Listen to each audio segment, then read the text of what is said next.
Lloyd steel को आज ही मैंने अपने पोर्टफोलियो में एंट्री दी और थोड़ी सी जगह मैंने इसके लिए रखी, बिकॉज है ना ये ना बहुत गिर चुका है, which is good for us. अब आप कहोगे कि यार ये हमारे लिए अच्छा क्या है, मैं आपको सीधा बताता हूँ क्यों ये हमारे लिए अच्छा है और क्यों आपको भी इसके अंदर इन्वेस्टमेंट करना चाहिए। देखिए मेरी कोई ऐसा एडवाइस नहीं है, ये बस एक एजुकेशनल वीडियो है, सो इसको कृपया करके अपने दिमाग, दिल और फेफड़े पर ना लीजिए। सेकेंडली अगर हम बात करें यहाँ पर कि मैंने इसके अंदर शेयर में एंट्री क्यों ली, तो आप देखोगे कि जून क्वार्टर में है ना प्रमोटर्स ने अपनी होल्डिंग को 53% से बढ़ा दिया है। यानी अगर आप देखो वही प्रमोटर्स जो 2018 से अपनी होल्डिंग को जरा भी ना कम की ना बढ़ाई, वही प्रमोटर्स ने अपनी होल्डिंग को ग्रेजुअली यहाँ पर बढ़ा दिया है, विच क्लियरली इंडिकेट्स कि प्रमोटर्स को अपनी कंपनी पर पता नहीं कहाँ से कुछ तो भरोसा आ गया है, या तो अपनी कंपनी पर, या तो अपने डिसीजन पर, या तो अपने फ्यूचर प्लान पर, पता नहीं किस पर भरोसा आया है। बट अगर आप यहाँ पर देखो तो श्री ग्लोबल ट्रेडफिन इन्होंने अपनी स्टेक में होल्डिंग बढ़ा दी है एंड दैट इज वाई ये प्रमोटर्स में होल्डिंग बढ़ गई है। अगर आप देखो तो ये प्रमोटर्स वही है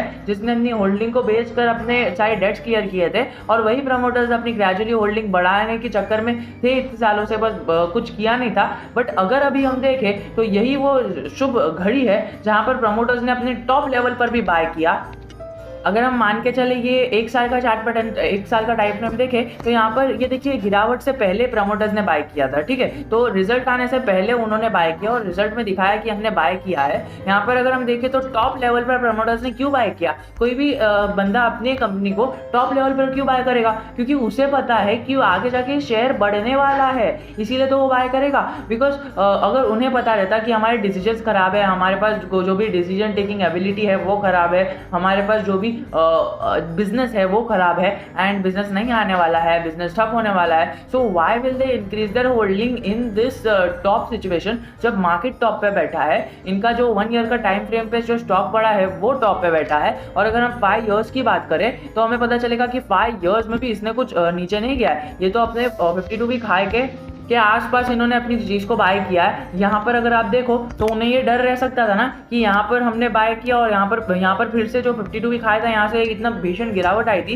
एंड हमने फिर से इधर ही बाय करके क्या गलती नहीं कर दी, फिर से नीचे नहीं गिर जाएगा, which clearly gives us a sign कि अगर प्रमोटर्स को पता चल रहता कि हमारा बिजनेस खराब है और यहाँ से पिछली बार की तरह ही यहाँ से नीचे चले जाता तो वो अपना स्टॉक खरीदते ही नहीं। कोई भी बंदा खुद का नुकसान क्यों करना चाहेगा जानबूझकर, है ना। तो उन्हें पता है कि ये जो स्टॉक है ना यहाँ से ऊपर बढ़ने की पोटेंशियल रखता है, उन्हें पता है कि यहाँ से ऊपर जाने वाला है। अभी देखिए किसी को एग्जैक्ट प्राइस तो ऑब्वियसली पता नहीं रहती है, but what we can clearly indicates कि उन्होंने 52 वीक हाई के आसपास खरीदा है, विच क्लियरली इंडिकेट्स कि अगर उन्हें लगता कि स्टॉक नीचे जाने वाला है तो वो लोग कभी खरीदते ही नहीं। तो उन्होंने ऊपर क्यों खरीदा है, बिकॉज उन्हें पता है कि ये फ्रेश वैल्यूएशन है। तो अगर उन्हें अपनी कंपनी पर भरोसा है, उन्हें पता है कि फ्रेश वैल्यूएशन है, तो हमें क्यों नहीं भरोसा है उस पर, और हमें भरोसा रहना चाहिए। अगर हम देखें फर्स्ट पॉइंट तो ये होगा कि मैंने अपनी कंपनी में जो एक्यूमुलेट किया only because of the increase promoter holding. But अगर हम सेकेंडली बात करें, जो सेकेंडरी रीजन है वो ये है कि इनका डे टू डे है ना ग्रेजुअली कम होते जा रहा है, जो मैंने अपनी पिछले वाली वीडियोस में कवर किया है और अभी भी कवर कर रहा हूँ। And even in this June quarter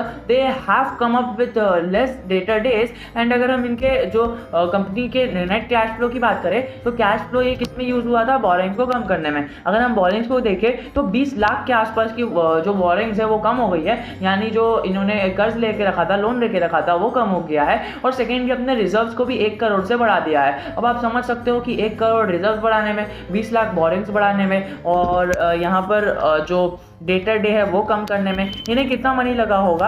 and that is the reason why इन्होंने इतना खर्चा किया। एंड इन्हें पता है कि जब पब्लिक ये देखेगी तो वो खरीदना चालू करेगी। And this is not the खेल ऑफ पब्लिक, वो पब्लिक का गेम ही नहीं है। बिकॉज अगर आप देखो तो इनकी जो नॉर्मल वॉल्यूम जो ट्रेडेड है ना, यहाँ पर अगर हम एकदम अच्छे से एकदम क्विकली नजर डालें तो हमें पता चलेगा कि कल जो वॉल्यूम हुई थी कल के ट्रेडिंग सेशन में वो 48 हुई थी, और जो नॉर्मल 1 वीक का एवरेज है, एक हफ्ते का एवरेज है, वो 53 लाख के आसपास की ट्रेडेड वॉल्यूम होती है। और अगर 1 मंथ का एवरेज देखें तो 56 लाख की वॉल्यूम ट्रेडेड होती है। और अगर आज का वॉल्यूम देखें जो अभी तक मार्केट खत्म नहीं हुआ है, कुछ 11 बजे के आसपास है और 9 बजे मार्केट खुलता है, विच क्लियरली इंडिकेट्स कि 2 घंटे का टाइम हुआ है, तो 2 घंटे में 30 लाख की वॉल्यूम इज नॉट बैड और इन्हें इतनी वॉल्यूम मिल रही है। और अगर हम इनके एग्जैक्ट वॉल्यूम की बात करें तो हमें पता चलेगा कि traded volume of the shares until now is 14,56,205 और उनकी वैल्यू है 45 लाख और ऑलमोस्ट 46 लाख। तो यहाँ पर डिलीवरी क्वांटिटी ट्रेडेड कितना परसेंट है वो तो नहीं दिखेगा, only because we are in the live market and we are shooting in the live market. But अगर हम इसके रिटर्न्स की बात करें, डिस्क्लेमर आप इसको आगे कर सकते हो, अगर आपको रिटर्न्स नहीं सुनने हैं 5 से 10 सेकंड आगे कर लेना, it will not take more than that. अगर हम 1 डे की बात करें तो 3.13% के negative return which clearly gives the sign कि अगर हमने इतने लो लेवल पे बाय कर लिया और अगर ये आगे जाता है तो हमें प्रॉफिट होता है। और अगर 5 दिन की बात करें तो 16% के नेगेटिव रिटर्न और 1 महीने में 12 और 13% के नेगेटिव रिटर्न, 6 महीने में 250% के अपर मूवमेंट। और अगर हम 1 ईयर की बात करें तो 1 ईयर में भी 300% के रिटर्न है। और जो 5 ईयर की बात तो आपको पता ही है कि कितने परसेंट के रिटर्न है, 70% के रिटर्न। मैक्स चार्ट पैटर्न हमें क्लियरली बताता है कि चार्ट पैटर्न में एक फिर से रिकवरी आई है जो बहुत पहले आई थी एंड उसका कारण आपको सभी को पता है कि जैसे कि टाटा स्टील को अवार्ड मिला है and which gradually gives other sign कि इंडियन कंपनीज जो है उन पर जो बाहर लोगों का, फॉरेनर्स का या फिर दूसरे कंट्रीज़ का भरोसा है वो ज़्यादा बढ़ जाएगा, ओनली बिकॉज जो टाटा कंपनी है वो नंबर 1 पे आई, उन्हें अवार्ड मिला and which will give us a leverage कि यस इनकी वजह से हमारा जो लेवरेज है, हमारा जो ट्रस्ट है on India which will gradually increase. जैसे कि टाटा का स्लोगन ही आपको पता है कि ट्रस्ट है करके है। और अगर वॉल्यूम 20 डे वॉल्यूम की बात करें तो 3 करोड़ 36,663,240 की है। और अगर हम इसके मोमेंटम की बात करें तो इनका जो मनी कंट्रोल का टेक्निकल्स है वो बता रहा है कि स्टॉक की मोमेंटम बेरिश है, विच क्लियरली इंडिकेट्स कि बेरिश मोमेंटम में आपको बाय करना चाहिए अकॉर्डिंग टू वॉरेन बफे। जब सब लोग बाय कर रहे हैं तब आपको सेल करना है और जब सब लोग सेल कर रहे हैं तब आपके पास खुल के एक अपॉर्चुनिटी आती है बाय करने की। अगर हम स्ट्रेंथ को छोड़ के वीकनेस देख ले तो वीकनेस यहाँ पर है कि इनका जो ROE है वो है ना 2 साल से डिक्लाइन हो रहा है, बट वो ग्रेजुअली चेंज होगा ओनली बिकॉज जो रिटर्न ऑन इक्विटी है वो बढ़ता नहीं है, रिटर्न ऑन कैपिटल एम्प्लॉयड बढ़ता है, बट रिटर्न ऑन इक्विटी तब बढ़ता है जब बिजनेस आता है और बिजनेस आएगा तो वो भी ग्रेजुअली बढ़ ही जाएगा। अगर प्रॉफिट की बात करें ना ये क्वार्टर में तो लॉस आया है, बट वो उससे हमें कुछ नहीं, हमें तो देखना है कि प्रमोटर ने होल्डिंग कितनी बढ़ाई, उसके रिजर्व कितने हैं, बोरिंग्स कितने हैं। हाँ वो भी एक रोल प्ले करता है, बट उससे ज़्यादा रोल्स है ना अलग चीज़ें प्ले करती है, वो अपनी जगह सही है। अगर हम कंपनी के बिजनेस की बात करें तो कंपनी का बिजनेस है ना मैन्युफैक्चरिंग ऑफ इंजीनियरिंग इक्विपमेंट्स में है ना महारत हासिल की हुई है और इसका मार्केट कैप माइक्रो कैप है जो अपने जो कंपेटिटर्स है यहाँ पर उससे सबसे कम है और सबसे ज़्यादा स्कोप इसके पास है। बिकॉज अगर हम टॉप पे श्याम मेटलिक्स की बात करें तो उसके पास 11,000 करोड़ का मार्केट कैप है, विच क्लियरली इंडिकेट्स कि ये है ना 3% भी नहीं है अपने उसका जो सेक्टर का लीडर है उसका 3% भी इसका मार्केट कैप नहीं है। तो नाउ यू कैन सी कि इसके पास कितना अच्छा स्कोप है इंप्रूव होने का।